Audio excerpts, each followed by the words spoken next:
วัสดีค่ะคุณซาร่า สวัสดีค่ะคุณสุภัสสร สวัสดีคุณจนทานะก็ทุกคนนะคะคุณแอร์คุณจิ๋วค่ะ and ก็ สวัสดีค่ะทุกคนค่ะ and everyone. ค่ะกราบท่าน morning ค่ะ Jilly and Nina and Kun Nopadom too, everyone. Yes, and Sundara. Good morning, Sarah. Good morning, everybody. Hi Nina, good to see you. Hi. Jan, are you here now? Yes, สวัสดีค่ะ everyone. Sawadika, I think Sawadika. we can Sawadika. สวัสดี start ค่ะ now. อาจารย์ค่ะ Sawadee Krap, Ajahn. Morning, Alberto. Good afternoon. Hi.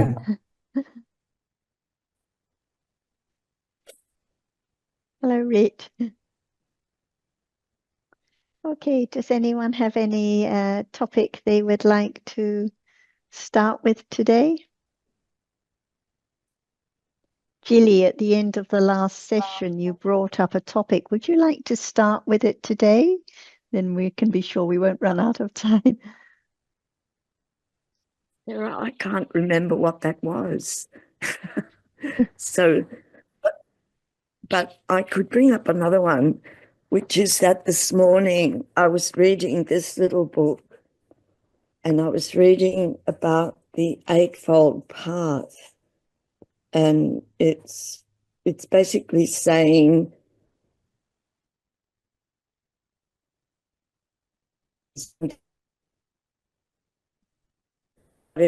up and that is the middle way, and which is to the awareness of the characteristic of any kind of rupa or nama which appears, even if it is agusala. That is the middle way. So if you have any comments about that, it'd be nice to hear. Thank you. Yes, the middle way is the development of the path, the straight path down the middle to the realization of the truths and eventually the eradication of defilements. And the straight path, the middle path, is the understanding of whatever reality appears.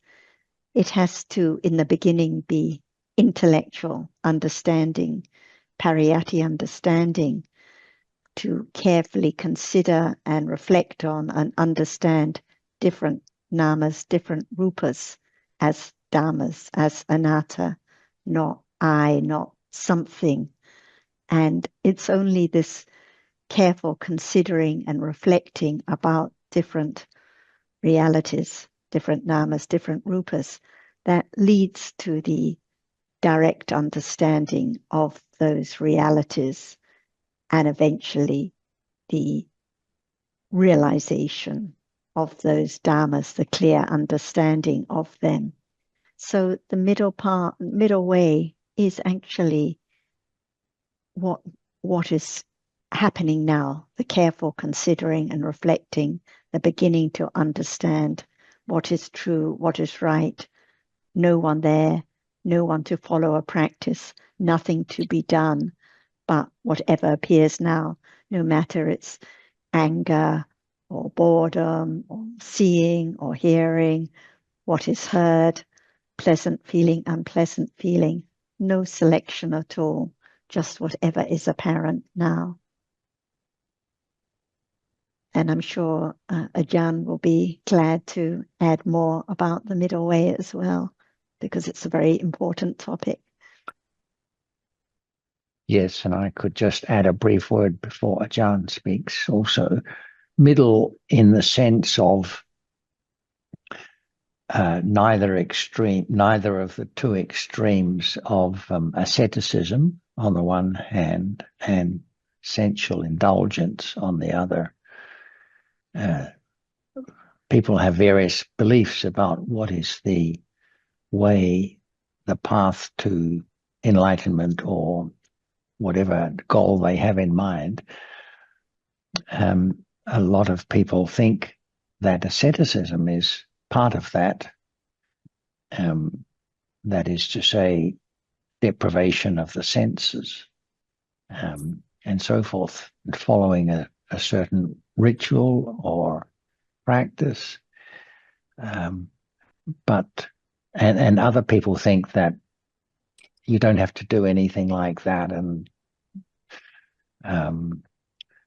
that there's no problem with unwholesome tendencies such as attachment and so forth. But the path taught by the Buddha, that is what you mentioned, awareness of currently appearing Dhamma or Rupa, is the middle way in between those two extremes. And I noticed the text you're reading from said, even agusala, when referring to namas. Of course, that should go without saying, because what is being understood when we talk about understanding the true nature of presently arising reality is the nature of this life itself. So it's not just identifying which moments are wholesome and which are unwholesome, for example, because that kind of identifying tends to lead to development of samatha. But what is important about awareness and understanding of true nature is that the true characteristic of these conditioned realities comes to be known. And it's understanding that life is nothing more than a succession of conditioned realities, whether they be nama or rupa, and if nama, whether wholesome or unwholesome. It's seeing this fact that is what leads to letting go of the wish for renewed continued existence in the future. So that's what it's all about. Yeah, thanks, Gillian. Good question. And we'd like to hear from Ajahn. Ajahn, would you like to say some more on this question, please? Thank you. Yes, thank you. You see that the point of listening, the goal of listening is not just listening and understanding, because it has to be understand the way to have more and more understanding of what is there understood now. For example, does anyone like to have lopa? See? Yes or no? To be truthful. No. No, lopa is would you like to have lopa, attachment to really pleasant objects? Or it's dangerous? See, even just thinking about that, it's not in a day. So what's the point of listening? To understand clearly that the moment of attachment is harmful. When it arises, it wishes and wants to cling, to get on and on and on, nonstop. And what is the result of more and more attachment? There can be moment of akusala deeds, take the other's possession to be yours, see? Even you know that it's not yours and it's belong to the others. But attachment is there. When it's great enough, strong enough, it can do such harmful deeds. That's why be truthful to the truth. What is not good, even just a little bit, because it can have more and more and more later until it's so strong. Should it be there on and on, or less and less?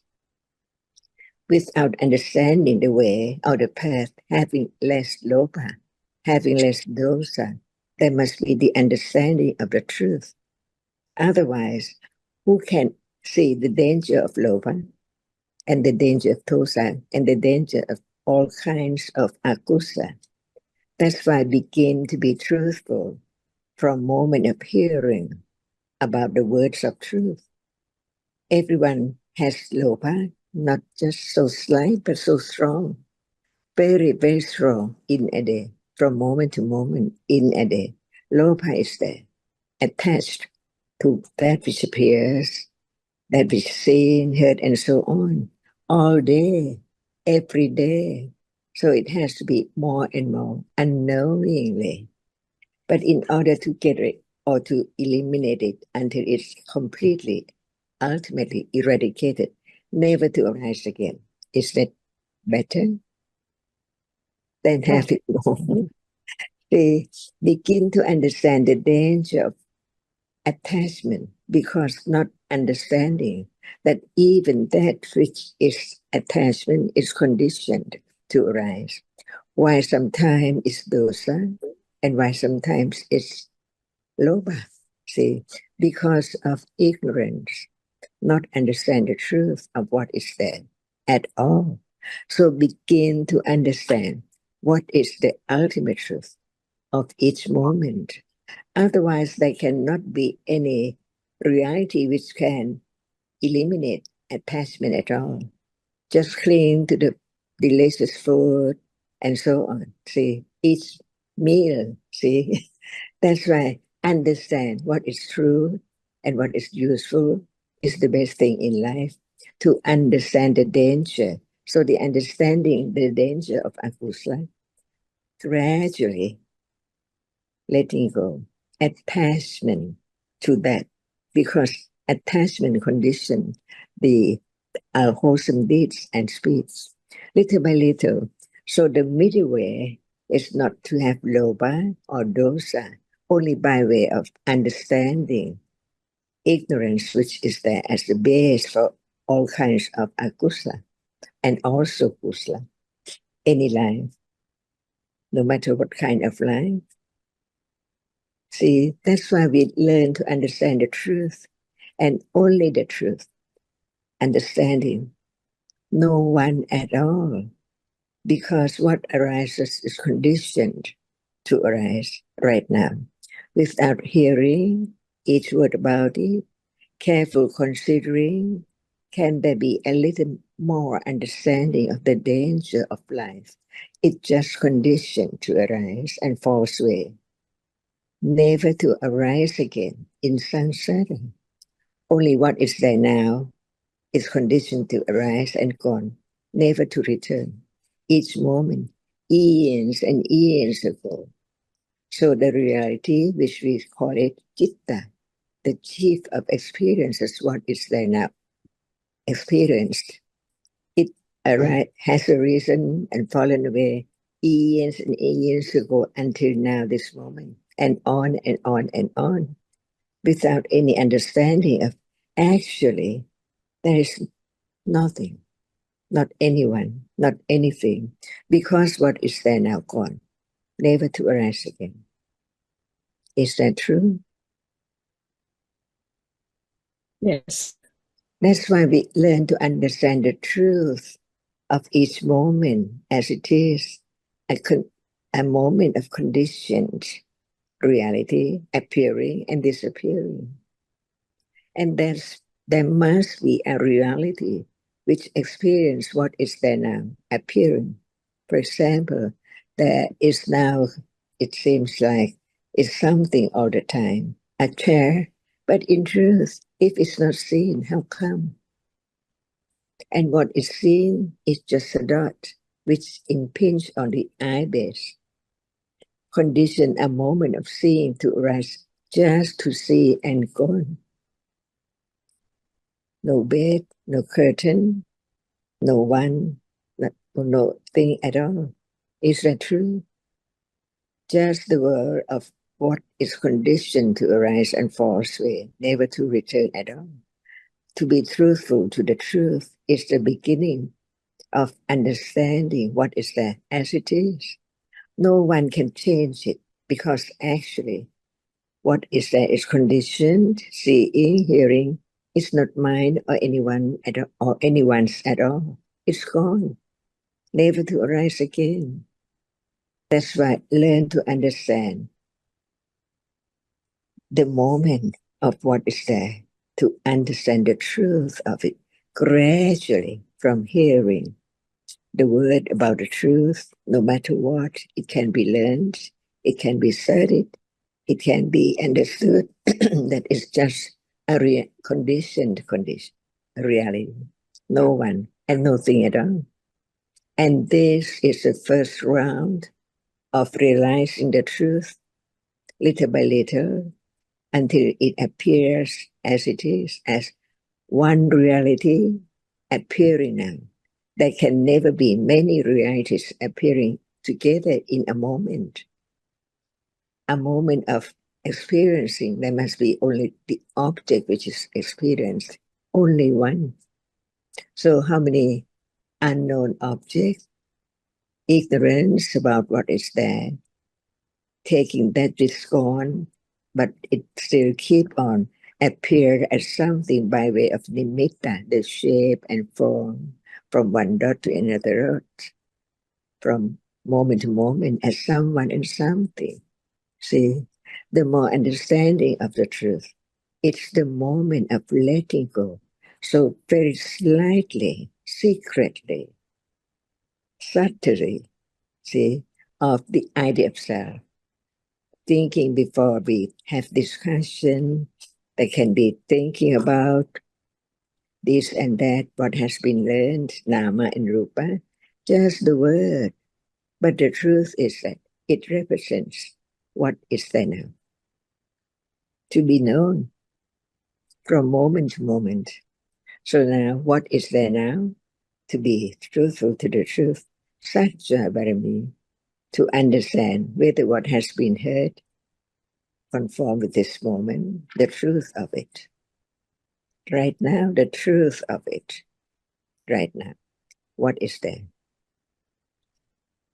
See, it's just it's not just a moment or a reality, but what is there? When we say a moment, what is there? See, otherwise, how can there be moment of seeing, not moment of hearing, not moment of considering, not moment of understanding, not moment of begin to let go ignorance, which is conditioned for left or right way, which is wrong, because it has to be straight to the truth, straight to understanding. Otherwise, there must be attachment and aversion, not the middle path at all. So the path, what is it? To what? To where? See?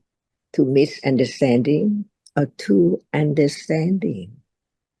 The path is to understanding what is there as it is. But still, all dhammas, no one can control, no one can make anything arise. But each reality is different by its nature, its function, its characteristic. So to understand what is there is a function of a reality, which is opposite of ignorance. So what we take for anything, something, life, or someone, are all dhammas. Different dhammas conditioned to arise in a moment. What are they? Together, experiencing what is there now seen. See, begin to understand the subtlety of each reality right now. It's so subtle, because if there's no one who realized the truth, the word of truth cannot be heard from that one at all. So now what's the meaning of Buddha? Realizing the truth. The one who realized the truth. Buddha. Beyond anyone's intellectual understanding or whatever, one thing that one understands how much, how great, how little understanding is. The understanding only understands the truth. Whether it's so little, whether it's more, a little more, from hearing, considering, never stop, depending on conditions. Otherwise, it just now heard about the word about this moment. That's not enough. But it's the way, 3 rounds. The first is to hearing, considering. Otherwise, how can that be the way to realize the truth? The truth is not just to be heard, but to develop, to see this is the way, and that is the way to understand the truth. So now, without 3 rounds of Ariya Satya, no middle way to realize the truth. That's why it's just not understanding the meaning, just the word means this and that, but to understand the truth it represents. Seeing is a reality without any word about seeing, sees that which is seen, see. At that very moment, only one moment, no one there at all, no thing, no thought about it, because the moment of seeing cannot do anything, cannot understand what is there. It just arises to perform its function, just seeing. Right now, no one. And what is seen cannot be anything at all. See, this is the beginning of the path, the first round of the truth about what is there from birth to death. And when there is the understanding of this moment of seeing enough, there can be understanding any moment of seeing in the future. From just a moment, now seeing again the same reality, but not the same one at all, by different conditions in a moment. That's all. So that condition of seeing arising now is not condition for the other moment of seeing later. Life is so very quickly short. So it's so short that if no one can realize the truth without understanding what is there from the very beginning, they are all different by conditions. And understanding one by one characteristic of a reality is the way, the middle way, to understand what is there as it is. So the middle way is a path of understanding the truth, to realize the truth, from the very beginning to the end, 3 rounds. Is it true? Thank you. I think, yes, I'm just at the beginning, but I'll be thinking about what you said and the middle way, and yeah, trying to keep on the path by listening and considering and developing understanding. At moment of... Yes, please. Go ahead, Ajahn. Thank you. At moment of attachment, is it the middle way? Yes, if that's what's happening, but the thing is to see it, to realize it. But at moment of attachment, no understanding, it is attached to the object, see? Very, very subtle, more and more, until right now, what is there that can be known is only that which has reason. See, it's gone. And it cannot be just at will or by wishes, but at moment of understanding a little more, it let go ignorance and attachment, which is so very subtle now, to that which appears unknown. Yeah. So the path and all kinds of Dhamma must be so very subtle, arising and falling away. Different ones, so complex. And I'd just like to add, Gilly, that the Noble Eightfold Path, which you asked about in your question, is so called because there are 8 factors to that path. And those 8 factors are commonly seen as being separate things that can be developed independently of the other factors. That in our understanding is a misconception of the path. The 8 factors are in fact 8 mental factors that co-arise at a moment of enlightenment. Yes. So at a moment of enlightenment, there is the first factor, right view, is the mental factor of panya. And the second factor of samasankappa, or right thinking as it's sometimes translated, is the mental factor of vitaka, and so on. Other mental factors present obviously are going to be viriya, effort, sati, mindfulness, and ekaggata, concentration, or samadhi. So that's what distinguishes the moment of path consciousness or enlightenment from the moments that precede it, which are mundane, and which follow it also. And the moment of path consciousness, enlightenment, is just momentary path, and then the result follows immediately. And then the normal mundane consciousness resumes, but without the presence of any akusala that has been eradicated by the path consciousness. But really, I wanted to stress that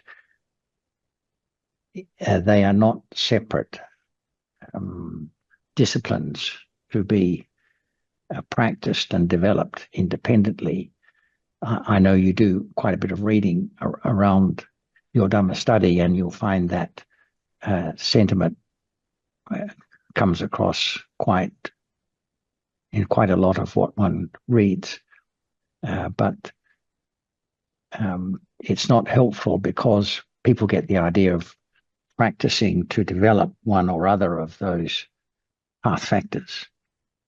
It can't be done. It doesn't make sense, because if it could be done, then a person could, for example, develop concentration who'd never heard the Buddha's teaching, and they would be considered to be developing a path factor. So it's important to appreciate this is the fourth noble truth, the Noble Eightfold Path. And this is why it can be summarized as being moments of awareness and understanding, because it is moments of mundane or awareness and understanding which, when developed, culminate in the moment of path consciousness or enlightenment. Obviously has to be developed to a very high degree for that to happen, but the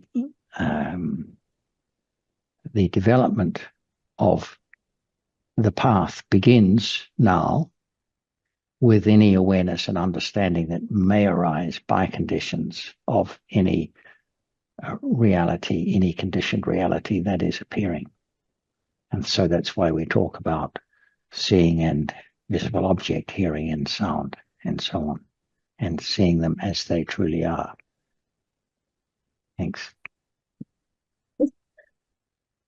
And just a very brief summary of what Jan was referring to at the end. She was referring to the understanding of one characteristic at a time as being the middle way, which is, I think, what you were reading out, similar to what you were reading out from my little book at the start, and she mentioned the 3 rounds, and this is what we were discussing about the pariyatti understanding, the right intellectual understanding, leading to the direct understanding, leading to the vipassana jnana, clear understanding, the pativeda understanding, and eventually enlightenment. So these are the 3 rounds of the understanding of the 4 noble truths, deeper and deeper. So when she refers to the 3 rounds, this is what she's talking about. And in your last little brief conversation with her, you had mentioned about trying to keep on the right way by listening and considering. And Ajahn asked, at the moment of attachment, is it the middle way? The point, I think, is that as soon as there is any trying or wishing or thinking one should be on the middle way, lobha is there instantly at those moments of wishing or trying. So this is why she asked, at the moment of attachment, can it be the middle way? So this is how it is so subtle and deep. So the understanding has to develop very naturally. And it's the opposite of trying to follow the Eightfold Path, trying to have better morality, trying to be a good person, trying not to have attachment, because the clinging to I, to oneself, is there at those moments. And as you say, and then when she asked, at the moment of attachment, is it the middle way? And you said, yes, but it can be understood. Well, there's a difference between when attachment arises, it's clinging, no understanding. So it cannot be the middle way at those moments of attachment. But as you correctly said, there can be understanding of the attachment. There can be understanding of any Dhamma. And at the moment of understanding, it is the middle way. So that's why only at moments of understanding, not at the moment of attachment, can it be the middle way. And the attachment is more and more subtle. I mean, even now, after seeing or hearing, attachment comes in instantly. Attachment to what's seen, attachment to what's heard. And the reason Ajahn stressed that it's dangerous is because it accumulates and it leads eventually to all sorts of harmful deeds. But it's not a matter of trying not to have attachment or trying to keep on the way. Just let understanding develop naturally. So it's the letting go of clinging to oneself that is at the very core of the teachings. Letting go of I, letting go to something there, someone there. So just different dharmas, that understanding can gradually be more and more familiar with, begin to understand from listening and considering, but never by trying. Does that make a little more sense? Yeah, thank you. It's going to be hard work, but now I'm just, yeah, I've listened. And yes, we don't have to, it's not as hard work as one might think, because, as Sarah said, there's no need for any trying. And that is not the right approach. So it's more a case of letting it soak in over time. And that's why these occasions for discussion and sharing our understanding are so important. And also, we don't have to worry about staying on the path, because it's just an impossibility. So much of the day is agusala. So we're free of that burden of wanting to stay on the path. And this is a common wrong view that people, or misconception people have about the development of the path, that it means just having kusala all the time, or a lot more kusala in one's day than previously. that is not actually a condition for the development of understanding of the true nature of what is appearing at the present moment, because as you said, if there's attachment, it can be the object of awareness by conditions. So understanding as it develops can understand any reality or any aspect of a reality, and that is the important thing, not how much kusala or akusala, not the ratio of kusala to akusala in one's daily life. So no need to try. More understanding means less trying, less work, because it's like going with the flow, letting understanding develop with the flow rather than trying or working at it. Less and less burden, trying or thinking one should be doing something. Less burden of clinging to I as being so important. And does anyone else have any comments or questions they'd like to add? Not a question, but I just want to say to Gillian that the good thing about the development of the path is that we really don't have to go anywhere. It's all here. It's happening here and now.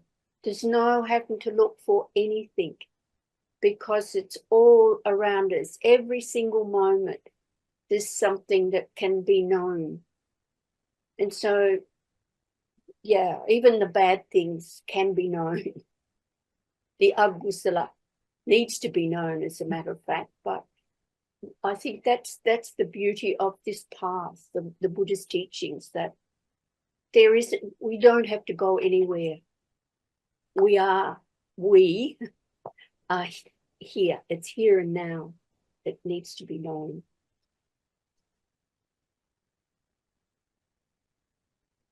That was good. Thanks. Can you hear me? Am I on? Yes, you are, Anne. Yeah. Go ahead. I found the expression panya, understanding works its way, to be very helpful. There's no we to work our way through it. It's understanding that works its way. And when there's understanding, it will work its way.